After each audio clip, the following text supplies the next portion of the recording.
우리가 이 험한 인생을 살다 보면 때로 마라를 지날 때도 있습니다. 인생의 쓰디쓴 위기 앞에 서는 것이지요. 그럴 때 어떤 반응을 보이는가 하는 것이 중요합니다. 또한 그 위기를 통과한 후의 삶도 중요하기는 마찬가지입니다. 하나님의 말씀에 대해 우리가 올바른 태도를 취해야 합니다. 왜 우리가 인생의 위기 앞에서 특정한 반응을 보여야 합니까? 또 왜 우리가 하나님의 말씀에 대해 제대로 된 태도를 취해야 합니까? 그 이유는 단 하나, 우리가 하나님의 거룩한 백성이기 때문입니다. 오늘 본문은 이스라엘이 마라를 통과하면서 겪은 사건을 다룹니다. 이 사건은 하나님의 백성이 위기 앞에서 어떤 반응을 보여야 할지 알려줍니다. 아울러 하나님이 그분의 백성들에게 요구하시는, 원하시는 삶이 무엇인지도 가르쳐 줍니다. 하나님의 백성이라면 그 신분에 합당한 삶을 살아야 하는 법입니다. 애굽 땅에서 430년이란 긴 세월 동안 종살이 하던 이스라엘입니다. 그들이 애굽을 탈출해 홍해를 건넌 것은 하나님의 기적적인 개입의 결과입니다. 그 와중에 애굽 왕 바로는 끝까지 안간힘을 쓰면서 버티고 또 버팁니다. 이유가 뭐죠? 이제껏 노예로 실컷 부려먹던 그 이스라엘을 순순히 애굽 밖으로 내보내기가 싫은 거예요. 왜 그렇습니까? 경제적으로 엄청난 손실을 감수하려니까 눈이 확 뒤집히는 겁니다. 하지만 연속되는 하나님의 재앙에 10대 재앙 두들겨 맞고 나서야 결국은 두 손 두 발 다 들고 맙니다. 어쩔 수 없이, 정말 죽기보다 싫지만 어쩔 수 없이 이스라엘을 내보내게 됩니다. 그러나 애굽 사람들은 내보낸 이스라엘 노예들을 향해 아직 미련이 남아 있습니다. 그래서 마음이 바뀌어가지고 그들을 다시 잡아들이려고 추격조죠. 군대를 보냅니다. 하나님을 대항한 무모한 저항인 셈이죠. 어디 감히 하나님을 대항해. 모르니까, 하나님이 누군지 모르니까 하나님을 대항한 아주 무모하기 짝이 없는 어리석인 저항입니다. 애굽 사람들은 수많은 군사들이 홍해에 빠져서 목숨을 잃고 나서야 이스라엘을 포기합니다. 이스라엘의 새로운 삶을 위한 출발은 이렇게 드라마틱하게 극적으로 이루어집니다. 출애굽기, 우리 전 교회적으로 이제 매일 성경을 통해 큐티하고 있는데요. 이 출애굽기는 이스라엘이 이제 홍해를 건넌 후에 시내산까지 이르는 그 여정을 기록합니다. 자, 여호와는 이스라엘을 출애굽시킨 후에 그 다음에 이제 시내산으로 데리고 갑니다. 그리고 거기서 그들과 언약을 맺으십니다. 이 쌍방 언약을 통해 여호와와 이스라엘 사이에 법적 이제 관계가 확립되고 법적 구속력이 발생합니다. 앞으로 여호와는 이 언약 관계 속에서 이스라엘을 자기 백성으로 대우하셔야 합니다. 이스라엘도 여호와를 그들 민족의 하나님으로 예배하고 섬겨야 합니다. 분명 하나님의 놀라운 은혜를 체험한 이스라엘입니다. 그 은혜의 체험을 안고, 그 벅찬 가슴을 안고 그들은 이제 시내 광야를 가로질러 시내산을 향해 나아갑니다. 3개월 정도 진행된 그 여정은 한마디로 위기와 실패의 연속입니다. 이스라엘은 위기를 맞이할 때마다 하나님과 모세를 원망합니다. 믿음으로 문제를 해결하는데 철저히 실패한 겁니다. 그런데 여러 위기들을, 좋은 이야기들이 아니거든요. 그 실패, 안 좋은 것들, 여러 위기들 이렇게 언급하는 데에는 분명한 목적이 있습니다. 그것은 믿음이 없는 이스라엘을 비난하거나 정죄하기 위해서가 아닙니다. 오히려 하나님이 얼마나 위대한 분이신지 그분의 능력을 선포하기 위해서입니다. 이스라엘이 불평할 때마다 심판하시지 않고 문제를 해결해 주시지 않습니까? 출애굽의 역사는 이스라엘에게 너무나 감격적인 체험이 아닐 수 없습니다. 출애굽기 15장 전반부에 등장하는 아름다운 찬양이 그 증거입니다. 하나님이 이스라엘을 위해 행하신 일들을 막 찬양합니다. 하나님의 성품도 찬양합니다. 몇몇 개인들만이 아니라 온 공동체가 함께 나서서 하나님을 찬양합니다. 얼마나 감동적인 장면입니까? 그 현장에 있던 사람들이 느낀 감동, 이건 필설로, 이건 말이나 글로써 이게 표현하기 어렵습니다. 엄청난 그 출애굽의 기적을 본 사람들, 그 감동, 살아계신 하나님의 능력의 역사를 두 눈으로 똑똑히 지켜본 이스라엘입니다. 간접적으로 전해드린 게 아니라 자기들 눈으로 여호와 살아계신 하나님이 어떻게 역사하셔서 그들을 애굽의 그 지긋지긋한 종살이에서 해방시키셨는지를 두 눈으로 본 사람들이에요.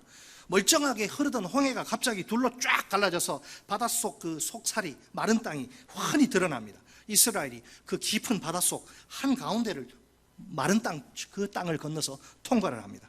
그 와중에 이제 애굽 군대가 맹렬한 기세로 이스라엘을 추격합니다. 이스라엘이 이제 따라잡혀서 몰살당하는 거 시간 문제처럼 보입니다. 바로 그때 좌우로 갈라졌던 홍해의 물이 다시 하나로 합쳐집니다. 그 속에 들어갔던 애굽 군대는 물에 빠져서 전멸당하고 맙니다. 하나님이 이스라엘에게 통쾌한 승리의 구원을 선사하신 것입니다. 평생 동안 이런 경험 여러분 잊어버릴 수 있겠습니까? 평생 동안 뇌리에 깊이 박혀서 사라지지 않을 만큼 생생한 그런 은혜 체험이 아닐 수 없습니다. 오늘 본문을 두 파트로 나눠서 살펴봅니다. 따라서 하십니다. 첫째, 위기 앞에서 믿음으로 반응하라. 어떻게 위기 앞에서 뭘로 반응하라? 믿음으로 반응하라. 자, 22절, 본문 22절을 보면 모세가 이스라엘 홍해로부터 수르 광야로 인도합니다. 이스라엘은 3일 동안 광야를 행진하면서 물을 찾지 못해요. 대단히 힘든 그런 위기 상황이 아닐 수 없습니다. 자, 애굽 땅을 빠져나온 이스라엘 인구수는 장정만, 힘쓰는 그 장정만 60만 명이죠. 어린이, 여자, 노인을 합하면 200만 명이라고 추산해요, 신학자들이. 게다가 사람만 있는 게 아닙니다. 그들이 데리고 나온 수많은 가축들 엄청 많아요. 가축들도 메마른 광야에서 3일 동안이나 물을 마시지 못한 상태이니 그 갈증이 사람뿐만 아니라 그 짐승들의 갈증이 오죽할까요? 다행히 이제 천만다행인데 3일이 지나서 마라라는 곳에 딱 도착해 보니 거기 물이 있어요. 물이. 와, 문제는 마실 수 없는 쓴 물이란 거예요. 기대가 곧 실망으로 바뀌고 맙니다. 자, 불과 얼마 전에 출애굽 구원이란 위대한 하나님의 역사를 경험한 이스라엘이 아닙니까? 이런 그들에게도 인생의 위기가 찾아오네요. 그들에게 특별한 문제가 있어서 그런 게 아닙니다. 광야 같은 인생길 걷는 우리 역시 마찬가지예요. 하나님의 엄청난 능력, 엄청난 사랑, 엄청난 은혜를 체험한 후에도 인생의 위기는 찾아올 수 있습니다. 우리 인생길에 신실하시고 전능하신 하나님이 함께 하시는 것 틀림없는 사실입니다. 그렇다고 해서 우리 앞에 항상 탄탄대로가 열리는 건 아닙니다. 우리가 언제나 형통의 그 꽃길만 걸을 수 있다고 장담할 수는 없습니다. 때로는 내 기대대로 인생이 흘러가질 않습니다. 내가 마음먹은 대로 인생이 풀리지 않고 자꾸 꽈배기처럼 꼬이는 거예요. 그러다가 덜컥 내 인생 한복판에 불청객처럼 위기가 떡하니 찾아옵니다. 그럴 때 중요한 것은 우리의 반응입니다. 어떻게 반응할 것인가. 물론 우리가 위기 자체는 막을 수 없어요. 내일 일을 모르잖아요. 내일 어떤 위기가 올지 몰라요. 하지만 위기에 대한 내 반응은 내가 얼마든지 선택할 수 있습니다. 긍정적인 반응이냐 부정적인 반응이냐 그 차이만 있을 따름입니다. 본문 24절을 보세요. 24절에 따르면 위기 앞에서 이스라엘이 어떤 반응을 보입니까? 부정적인 반응을 보입니다. 백성이 모세에게 원망하여 이르되 우리가 무엇을 마실까 하매. 아멘. 이스라엘이 그 지도자인 모세를 향해서 원망을 이렇게 쏟아낸 겁니다. 이런 물을 어떻게 마시란 말이냐? 너 한번 봐라. 이런 물을 우리더러 이런 물을 어떻게 마시라고 그러느냐? 여러분, 원망이라고 하는 거, 이 원망이 불평 다 포함되는 원망 불평은 이스라엘이 광야에서 장애물을 만날 때마다 기본적으로 보인 반응입니다. 예를 들어 볼까요? 출애굽기 16장 2절 말씀. 이스라엘 자손 온 회중이 그 광야에서 모세와 아론을 원망하여. 출애굽기 17장 3절 말씀도 있습니다. 거기서 백성이 목이 말라 물을 찾으매 그들이 모세에게 대하여 원망하여 이르되 당신이 어찌하여 우리를 애굽에서 인도에 내어서 우리와 우리 자녀와 우리 가축이 목말라 죽게 하느냐? 모세가 누굽니까? 원래 모세는 하나님이 친히 이스라엘의 인도자로 세우신 종이 아닙니까? 그런 모세를 향해서 원망하는 것은 하나님을 원망하는 것이나 진배 없습니다. 출애굽기 16장 8절 하반절 말씀입니다. 이는 여호와께서 자기를 향하여 너희가 원망하는 그 말을 들으셨습니다. 우리가 누구냐? 너희의 원망은 우리를 향하여 함이 아니요 여호와를 향하여 함이로다. 아멘. 하나님을 향해서 원망하지 않았어요. 그 하나님이 세우신 종 모세를 향해서 원망하고 불평했어요. 그랬더니 하나님은 너희가 나를 향해서 원망하는구나. 아니, 까마귀 고기를 삶아 먹은 것도 아닌데 이스라엘이 도대체 왜 이럴까요?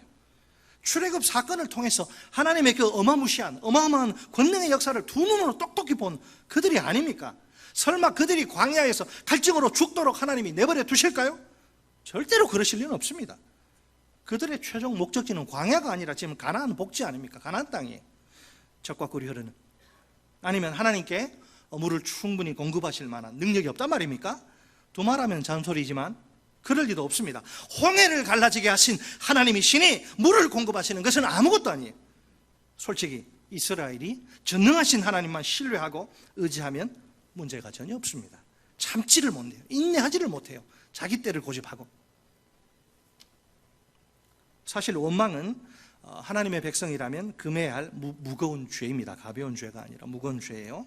심각하게 다뤄야 할 무서운 죄입니다. 자, 우리가 광야의 이스라엘 이렇게 보면서 한 번쯤 이런 생각하지 않습니까? 누구나? 야, 이 사람들 정말 해도 너무하네. 원망도 좀 정도껏 해야지. 허구한 날 원망을 쏟아놓네. 저는 이런 마음이 예전에 들었어요. 이스라엘이 보면 매 원망하고 불평하고. 과연 우리가 이렇게 말할 자격이 있을까요? 우리는 얼마나 원망으로부터 나는 절대 하나님께 원망하지 않아. 우리가 원망으로부터 얼마나 자유롭다고 자신할 수 있을까요? 성경에서 우리는 원망한 광야의 이스라엘의 비참한 최후를 확인할 수 있습니다. 20세 이상 장년들 그토록 그리던 가나안 땅에 들어가지 못해요. 여호수아와 갈렙을 제외한 모든 장년들이 광야에서 다 죽고 맙니다. 정확히 말해서 하나님이 다 죽이신 거예요. 고린도전서 10장 5절 말씀입니다. 그러나 그들의 다수를, 원망하고 불평하던 그들의 다수를 하나님이 기뻐하지 아니하셨으므로 그들이 광야에서 멸망을 받았느니라. 아멘. 고린도전서 10장에 의하면 광야의 이스라엘을 멸망에 빠지게 한 그 4대 중범죄가 있습니다. 그것은 우상 숭배와 음행과 주님을 시험함과 원망이에요. 세상에나 원망이 우상 숭배와 음행과 주를 시험함과 똑같은 레벨로 취급되다니요. 놀랍지 않습니까? 우상 숭배, 음행이 얼마나 큰 죄인데 원망이 똑같아요. 그렇게. 그렇다면 원망은 우리가 생각하는 것보다 훨씬 더 흉악한 죄입니다. 하나님이 기뻐하시지 않기에 멸망에 던지시는 죄 말입니다. 오죽하면 우리에게 광야에서 실패한 이스라엘처럼 원망하지 말라 바울이 경고할까요? 자, 우리 눈으로 확인해 보는 게 좋겠어요. 본문 책갈 빼놓으시고 고린도전서 10장 10절 274쪽입니다. 274쪽에 고린도전서 10장 10절 말씀 한 목소리로 읽겠습니다. 자, 10장 10절 274쪽 시작. 그들 가운데 어떤 사람들이 원망하다가 멸망시키는 자에게 멸망하였나니 너희는 그들과 같이 원망하지 말라. 너희는 그들과 같이 원망하지 말라. 원망하다가 멸망당했다. 사람들이 원망을 무섭게 생각하지 않아요. 그래서 얼마나 더럽고 무서운 죄인지. 이 말씀을 10장 말씀을 정말 하나님의 말씀으로 생각한다면 누가 감히 원망을 입 밖으로 쏟을 수 있을까요? 자기 집에서 입을 뒤집어 쓰거나 할 수 있겠지만 다른 사람이 듣는 데서 누가 감히 원망을 입 밖으로 쏟을 수 있을까요? 그 앞에는 그 10장에 보면 10절이 그렇고 그 다음에 보세요. 7절에 우상 숭배하는 자가 되지 말라. 예? 또 8절에 음행하지 말라. 음행하다가 2만 3천 명 죽었다. 9절에 주를 시험하다가 멸망했다. 우리는 그들과 같이 말자. 자, 여러분, 이 시간 이후부터라도 우리가 원망을 무겁게 생각합시다. 어떤 경우에라도 원망의 말은 입 밖으로 꺼내지 맙시다. 하나님은 원망하는 자를 기뻐하시지 않습니다. 자, 다시 출애굽기 15장으로 와서 우리가 그 처음으로 돌아가서 한번 생각해 보는 게 좋겠습니다. 그 자리가 어디냐? 하나님이 아브라함과 맺으신 언약이에요. 핵심은 자손과 땅에 대한 약속. 하나님이 아브라함에게 주신 약속 뭐죠? 자손과 땅에 대한 약속인데 이미 자손에 대한 약속은 어느 정도 성취된 상황입니다. 왜? 소수의 그 야곱 가족 70명, 그게 지금 장정만 60만 명으로 불어났으니 한 민족으로 번성했으니까 말입니다. 남은 것은 이제 하나, 무슨 약속만 남았어요? 땅에 대한 약속이죠. 이처럼 자손에 대한 약속을 성취하신 신실하신 하나님이 아닙니까? 당연히 신실하신 하나님은 마지막 남은 약속, 땅에 대한 약속도 확실히 성취하실 것입니다. 그렇다면 하나님은 광야 여정에서 이스라엘을 반드시 지키시고 보호하실 것입니다. 그들의 의식주의 문제를 꼭 해결해 주실 것입니다. 그들이 광야에서 굶어 죽거나 목말라 죽거나 병들어 죽는 일 없어야겠죠. 하나님이 분명히 가나안에 데려간다 했으니까. 또한 하나님은 홍해를 가르시고 출애굽의 대역사를 일으키신 신실하신 하나님일 뿐만 아니라 홍해를 가르시고 출애굽의 역사를 일으키신 전능하신 분이에요. 그분께는 못하실 일이 전혀 없습니다. 불가능이란 단어는 우리 인간에게나 어울리지 하나님께는 어림도 없어요. 자, 그럼에도 불구하고 이렇게 신실하시고 전능하신 하나님의 그 놀라운 은혜, 놀라운 사랑, 놀라운 능력을 경험하면서도 이스라엘은 하나님을 온전히 신뢰하지 못합니다. 철저히 의지하지도 못합니다. 당장 눈앞에 마실 물이 없다고 그걸 참지 못하고 아우성을 치면서 원망을 토해냅니다. 참으로 어리석게도 불신앙이죠. 원망은 불신앙입니다. 불신앙으로 하나님의 마음을 아프게 합니다. 자, 그런데 이스라엘에게 부정적인 반응이 전부가 아니네요. 긍정적인 반응도 있습니다. 본문 25절 상반절은 우리에게 모세의 반응을 소개합니다. 모세 한 사람만 긍정적으로 반응을 하네. 모세의 반응이 뭐라 그래요? 자, 백성들에게 대해서 말하지 않습니다. 전혀 말하지 않습니다. 25절에 모세가 여호와께 부르짖었더니, 자, 모세에게 지금 막 원망하잖아요. 24절에 백성이 모세에게 별의별 소리를 다 하는 거예요. 이스라엘의 원망과 불평이 자기에게 막 그냥 비수처럼 막 꽂히는 상황. 모세가 무슨 슈퍼맨입니까? 우리와 똑같은 사람이에요. 왜 그에게 할 말이 없을까요? 어떻게 보면 정말 모세보다 억울한 사람이 누가 있어요? 지금 모세는 사명 때문에 모세가 원한 거 아니잖아요. 이거 모세는 이스라엘을 이끌고 가나안 땅으로 가기 위해, 그게 사명이니까, 그것을 위해서 하나님 부르시고 보내셨으니까 그거 목숨 걸고 그 일을 하려고 최선을 다하고 있어요. 고맙다, 감사하다 말을 들어도 시원찮을 판에 원망과 불평의 조롱의 대상이 되다니요. 도대체 그들을 위해서 무엇을 어떻게 더 해야 한단 말입니까? 스트레스를 팍팍 받는 상황입니다. 하지만 모세는 온유한 지도자입니다. 믿음의 사람이요 하나님의 종입니다. 그래서 묵묵히 그 모든 원망과 불평을 다 참아냅니다. 그는 당면한 이 문제의 해결책이 하나님의 손에 있다는 걸 잘 압니다. 원망과 불평을 토해내는 사람들과 씨름할 하등의 이유가 없습니다. 그 대신 그 문제를 들고 하나님께 직접 나아갑니다. 하나님의 도우심을 간절히 구합니다. 그 상황에서도 하나님을 온전히 신뢰하고 철저히 의지한 것이지요. 다시 한번 본문 25절 상반절 말씀입니다. 모세가 여호와께 부르짖었더니, 지금 조용히 기도할 상황이 아니, 부르짖어 통성으로 간절히 핏대가 서면서 그렇게 기도하는 거예요. 그러자 하나님이 그 모세의 마음을 왜 모르시겠어요? 그 모세의 기도에 즉각 응답하십니다. 25절 중반절 말씀입니다. 여호와께서 그에게 한 나무를 가리키시니 그가 물에 던지니 물이 달게 되었더라. 아멘.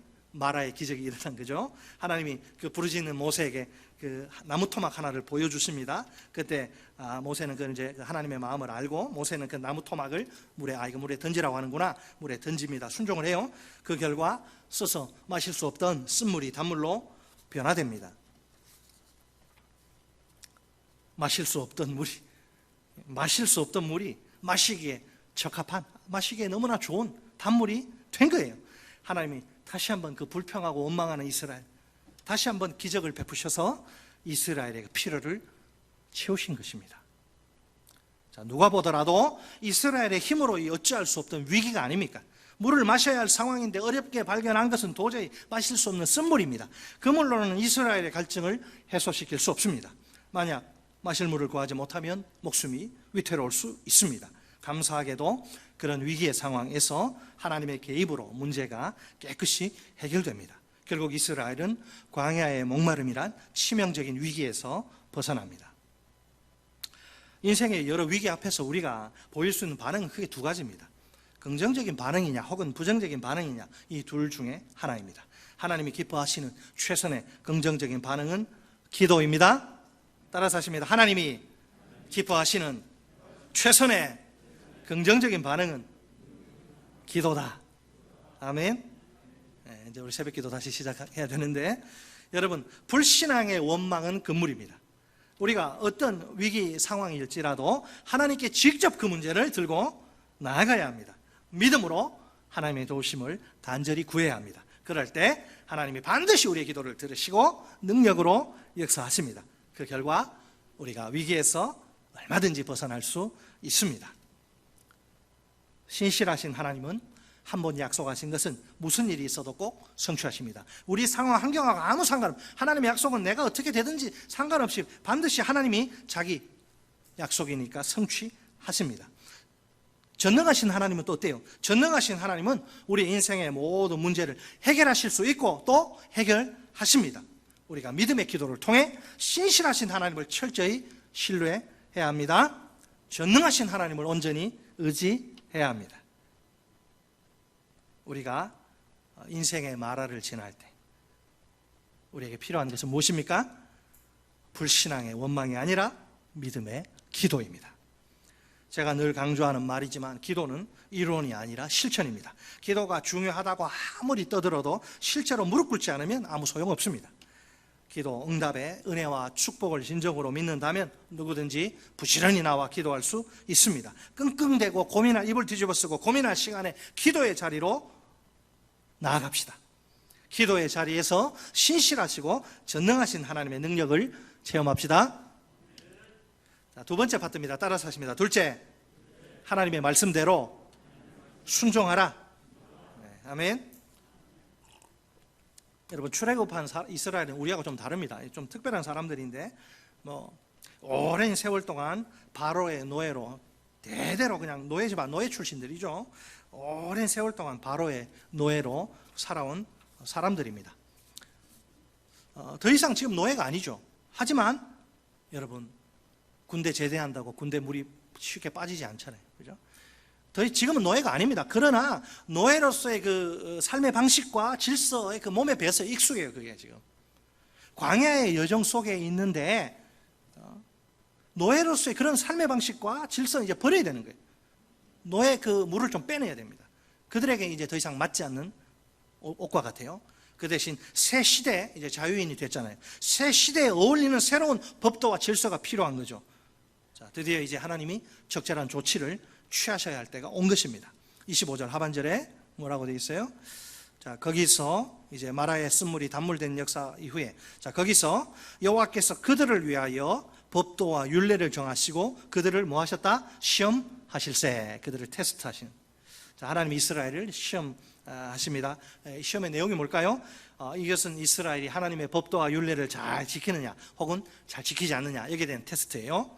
자, 우리 다 같이 보면 26절 말씀을 한 목소리로 읽겠습니다. 26절 시작. 이르시되 너희가 너희 하나님 나 여호와의 말을 들어 순종하고 내가 보기에 의를 행하며 내 계명에 귀를 기울이며 내 모든 규례를 지키면 내가 애굽 사람에게 내린 모든 질병 중 하나도 너희에게 내리지 아니하리니 나는 너희를 치료하는 여호와임이라. 아멘. 자, 그 비슷비슷한 말들인데, 자, 조건이 딸린 하나님의 약속. 너희들이 내게 이렇게 해라. 그러면 내가 너희들이 이렇게 해줄게. 성경에 많은 경우 그렇죠. 다 조건적인 약속이 많아요. 자, 네 가지 조건을 제시합니다. 이 조건을 좀 너희가 만족시켜다오. 첫째는 나의 말을 잘 듣고입니다. 둘째는 내가 보기에 옳은 일을 하며입니다. 셋째는 나의 명령에 순종하고입니다. 넷째는 나의 규례를 모두 지키면입니다. 자, 한마디로 말하면 하나님은 지금 이스라엘에게 이제 노예가 아니라 하나님의 백성이잖아요. 이스라엘에게 그분의 말씀대로 순종하는 삶을 요구하십니다. 다른 말로 하면 이것은 하나님의 뜻과 일치하는 삶입니다.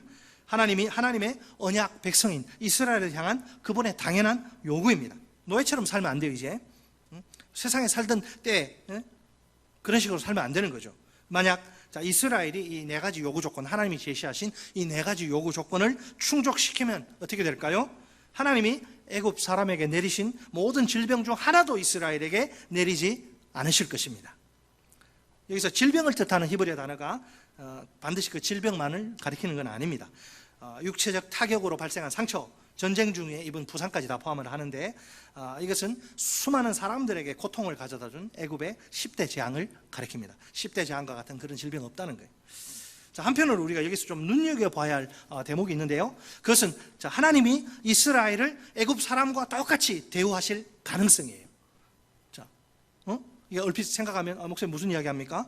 어떻게 하나님이 애굽 사람과 똑같이 취급한다고요? 이게 말이 되지 않는 것 같죠. 왜? 이스라엘과 애굽 사람 사이에는 신분상 결정적인 차이가 있기 때문입니다. 이스라엘은 누구죠? 하나님을 섬기는 하나님의 특별한 백성입니다. 반면에 애굽 사람들은 각종 우상들을 섬기는 이방 민족이에요. 자, 그렇다면 이스라엘의 하나님이 이스라엘과 애굽 사람을 다르게 대우하셔야 하지 않을까요? 물론이죠. 그렇게 하셔야 되지만 여기에는 한 가지 조건이 있습니다. 무조건 그렇게 하지 않아요. 이스라엘이 하나님의 백성답게 살아야 한다, 이 조건 말입니다. 곧 이스라엘이 하나님의 말씀대로 순종하는 삶을 살아야 한다, 이 말입니다. 만약 그들이 불순종하는 삶을 살면 하나님의 약속은 그들과 아무 상관이 없게 되는 거예요.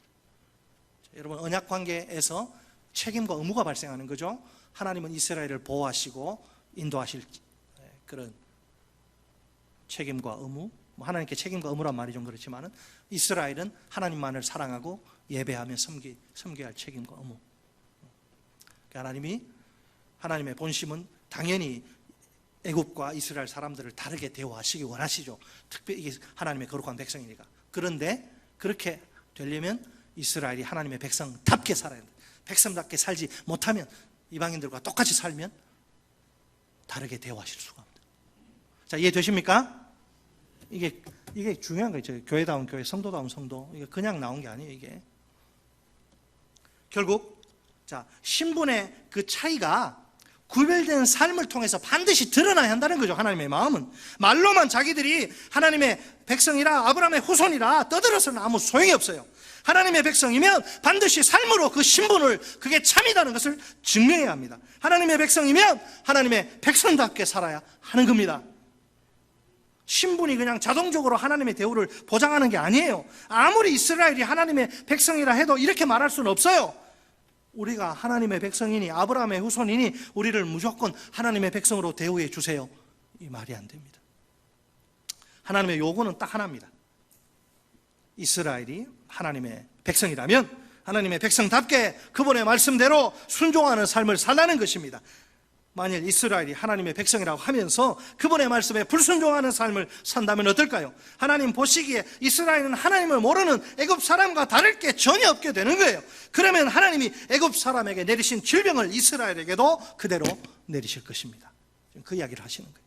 그만큼 하나님의 백성이면 백성답게 주일날 하루만 교회에서가 아니라 월요일부터 토요일까지 여호와의 성산에 오를 자 누군고 곧 마음이, 손이 깨끗하고 마음이 청결하고 뜻을 허탄한 데 두지 아니야. 이방 백성들과 다르게 살라, 그게 하나님이 이야기해. 거룩이 뭐예요? 구별 아닙니까? 분리 아닙니까? 내가 거룩하니 너희도 거룩. 너희는 나의 성민이다, 거룩한 백성이다. 너희가 어떻게 이방 백성들 나를 모르고 나의 뜻과 상관없이 사는 그들과 너희가 똑같이 살 수 있느냐? 나는 그것을 용서하지 못한다, 참지 못한다. 자, 그렇다 해도 하나님의 본심은 그분의 백성을 질병으로 후려치시는 게 아니에요. 사랑하는 자식 때리고 마음 편한 부모가 어디 있습니까? 오히려 하나님의 본심은 치료하시는 겁니다. 그래서 나는 너희를 치료하는 여호와임이라, 이렇게 스스로를 소개하십니다. 하나님은 치유자로서 우리의 모든 질병을 능히 치료하실 수 있는 분입니다. 사실 그 질병과 관련된 하나님의 약속이 많아요. 출애굽기 신명기 여러분 한번 보세요. 하나님의 약속, 질병과 관련해서 하나님의 약속이 계속 출애굽기 신명기에 등장하는데 당연히 거기도 긍정적인 약속도 있고 부정적인 약속이 있어요. 먼저 순종에 대한 긍정적인 약속입니다. 출애굽기 23장 25절 말씀입니다. 내 하나님 여호와를 섬기라, 그리하면 여호와가 너희의 양식과 물에 복을 내리고 너희 중에서 병을 제하리니. 아멘. 신명기 7장 15절 말씀도 있습니다. 여호와께서 또 모든 질병을 내게서 멀리하사 너희가 아는 애굽의 악질에 걸리지 않게 하시고 너를 미워하는 모든 자에게 걸리게 하실 것이라. 아멘. 자, 불순종에 대한 부정적인 약속을 보겠습니다. 신명기 28장 21절 말씀입니다. 여호와께서 내 몸에 연병이 들게 하사 내가 들어가 차지할 땅에서 마침내 너를 멸하실 것이며. 아멘. 근데 여기 문맥상 하나님이 갑자기 자신을 치료자로 소개하시는 게 이게 좀 어색해 보입니다. 그러나 곰곰이 생각해 보면 이해가 됩니다. 자, 하나님의 눈에 이스라엘은 지금 하나님의 백성이라 하지만 치료가 필요한 병든 자들이에요. 이 치료를 꼭 육체적인 질병에만 국한시킬 이유는 없습니다. 전인 치유를 생각하시면 됩니다. 이스라엘의 경우에는 지금 마음의 질병이 아주 큰 문제입니다. 자, 왜 그럴까요? 제가 좀 전에 말씀드렸죠. 애굽 땅에서 자그마치 430년 동안 노예로 살아온 이스라엘이 아닙니까? 어쩌면 오랜 세월 노예 근성에 찌들어 있는 게 당연할지도 몰라요. 온갖 학대와 압제 속에서 살아온 험악한 세월입니다. 이런 환경에서 건강한 몸과 마음을 유지한다는 건 거의 불가능합니다. 그러다 보니 조금만 힘들고 어려우면 인내하지를 못합니다. 입만 열면 원망과 불평의 말들이 자연스럽게 막 쏟아져 나옵니다. 병들어서 치료가 필요해서 그래요. 하나님을 향해 해서는 안 될 말까지 함부로 내뱉습니다. 넘지 말아야 할 선이란 게 있는데 그 마지노선까지도 확 넘어버리는 거죠. 하나님이 그들의 인도자로 보내신 모세가 마음에 안 든다고 죽이려고 합니다. 이럴 때 보면 하나님의 백성다운 모습은 온데간데 없습니다. 하나님을 모르는 애굽 사람과 똑같아요. 다를 게 없습니다. 자, 분명 광야의 여정 속에 있는 이스라엘에게 물이 필요합니다. 그렇죠? 하지만 그들에게 필요한 게 마실 물이 전부는 아닙니다. 그들은 수많은 상처로 얼룩지고 병든 그 마음을 치료받아야 합니다. 제가 교회가 뭐라 그래? 병원이라 그랬잖아요. 교회 오는 성도들 보면 뭐 우리 이렇게 지내다 보면 저 사람 도저히 이해 안 되는 행동하고 다 치료가 필요한 병자라서 그래. 병자 보고 너 왜 이렇게 너 이렇게 하냐 말하면 안 돼. 의사가 몸이 아파서 병원에 갔는데 당신 막 야단치면 어떻게 해요? 의사는 치료하라고 있는 거잖아요. 교회 병원이라서 병든 죄인들 치료하는 게 교회. 그러니까 이상하게 생각하실 필요는 없어요. 이상한 행동을 할 때 영적으로 어려서 저렇구나. 마음에 그 원 가정에 무슨 뭐부터 상처가 있구나. 노예 여러분 430년 동안 대대로 그냥 학대당하고 압제당하고 뭐 인격적인 대우 받았겠습니까? 얼마나 그 갑질 당하고 다 찢어지고 상한 거예요. 이스라엘 사람들이. 마실 물만 필요한 게 아니에요. 마실 물 못지않게 필요한 것이 하나님의 치료입니다. 치료를 받아야 돼요. 치료를. 그래서 하나님은 이스라엘에게 자신을 치료하는 여호와라고 소개하십니다. 여러분 마라에서 쓴물이 단물로 변하는 기적을 맛본 이스라엘입니다. 마침내 그들이 어디에 도착합니까? 엘림 27절에 엘림에 도착을 합니다. 오아시스입니다. 오아시스. 그곳은 샘이 많고 종려나무가 무성한 오아시스예요. 이스라엘은 그 오아시스에 장막을 치고 텐트를 치고 머무릅니다. 더 이상 물 걱정할 필요가 있어요? 없어요? 없지요. 하나님이 만드신 단물을 맛본 그들에게 많은 물이 추가로 제공됩니다. 이스라엘이 겪은 마라에게 쓰라린 경험과 뚜렷이 대조되는 엘림의 축복. 여기서 12개의 샘, 70그루의 종려나무 가리키는 숫자 12와 70을 보세요. 이 12와 70은 성경에서 완전수예요. 완전수. 그러니까 이게 실제로 샘이 12개, 나무가지가 70이고 그 말이 아니에요. 12와 70은 실제 숫자가 아니라 상징적인 문학적 숫자인 셈입니다. 하나님의 풍성한 은혜를, 완전한 은혜를 이렇게 강조하는 거예요. 솔직히 이스라엘에게는 이건 과분한 은혜입니다. 그들은 하나님의 은혜를 누릴 만한 아무런 자격이 없습니다. 마라에서 그들이 모세에게 쏟아놓은 그 원망, 막말을 보세요. 마실 물이 없다고 아우성 치며 막말하지 않습니까? 신실하신 하나님의 공급을 못 기다리는 거예요. 믿지 못하는 거예요. 하나님이 그분의 때에 그분의 방법으로 틀림없이 물을 공급하실 텐데 말입니다. 조급해하고 참지 못하고 인내하지 못하고 자기 때를 고집하고 많은 경우에 하나님은 급하지 않으십니다. 우리 인간이 급하지. 하나님의 여유가 있어요. 여유롭게 일하지. 많은 경우에. 근데 조바심을 부리고 왜 이렇게 빨리 안 되냐 그러고. 이스라엘이 지금 그런 거죠. 이스라엘이 하나님을 어련히 때가 되면 어련히 주실까. 여러분 기도하다가 저도 뭐 응답 안 되는 기도가 왜 없겠어요. 막 낙심이 되고 그러면 어떻게 생각하냐. 때가 되면 어련히 주시겠지. 이렇게 하면 마음이 좀 편해져요. 여러분 한번 그렇게 해보세요. 막 안 줘. 5년 10년 응답이 안 돼. 그러면 에이 이럴 게 아니고 에휴 때가 되면 어련히 주시겠지. 그렇게 한번 기도해 보시기 바랍니다. 아멘이. 여러분 어린아이도 애들도 이렇게는 안 할까, 이스라엘처럼. 그죠? 그런데도 하나님은 그들의 불신앙을 비난하거나 정죄하지 않습니다. 우리 하나님 얼마나 마음이 넓은지. 오히려 마라의 쓴물을 단물로 바꿔주십니다. 게다가 엘림이라고 하는 그 놀라운 오아시스로 인도하셔서 많은 물까지 풍족하게 제공하십니다. 아직 그들의 신앙이 어린아이와 같이 미숙하다는 사실을 하나님이 아시고 그냥 품어주신 거예요. 나중에 보면 이제 대우를 다르게 하는데 이 초창기에는 좀 이렇게 하세요. 아직 영적으로 너무너무 어린아이기 때문에 웬만한 거 다 참아주세요. 나중엔 다릅니다. 이제 성숙하면.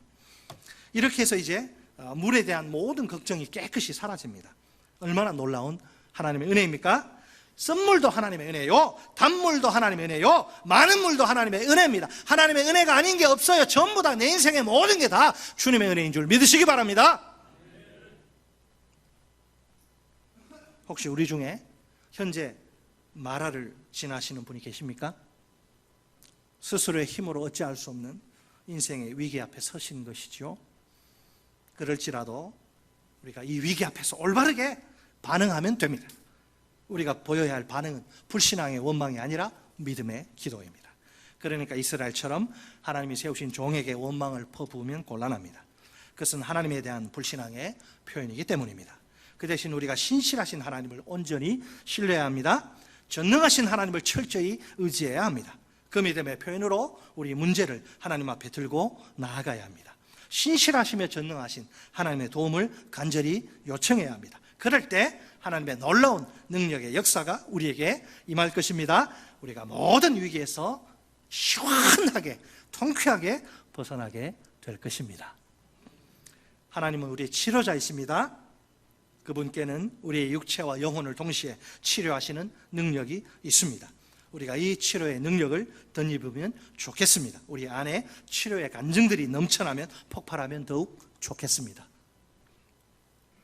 혹시 우리 가운데 하나님의 백성다운 삶에 대해서 고민하시는 분이 계십니까? 우리가 하나님의 백성이라면 하나님의 백성답게 살아야만 합니다. 하나님의 백성인 우리를 향한 그분의 요구는 너무나 분명합니다. 하나님의 말씀대로 순종하며 살라는 것입니다. 우리가 하나님의 말씀대로 순종하는 삶을 통해 우리의 신분이 참 짝퉁이 아니라 진짜인 것을 증명합시다. 하나님이 순종하는 우리의 삶을 기쁘게 받으실 것입니다. 우리를 하나님의 백성이라 인정하실 것입니다. 마침내 우리가 세상 가운데 하나님의 백성으로 우뚝 서게 될 것입니다. 우리는 누가 뭐래도 하나님의 백성입니다. 끝으로 우리 다 함께 이렇게 외쳐볼까요? 위기 앞에서 믿음으로 반응하라.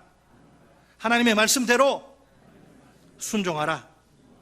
한 번 더 해보겠습니다. 위기 앞에서 믿음으로 반응하라. 하나님의 말씀대로 순종하라. 믿음과 순종 붙들고 승리하는 우리 모두가 되기를 주의 이름으로 축원합니다.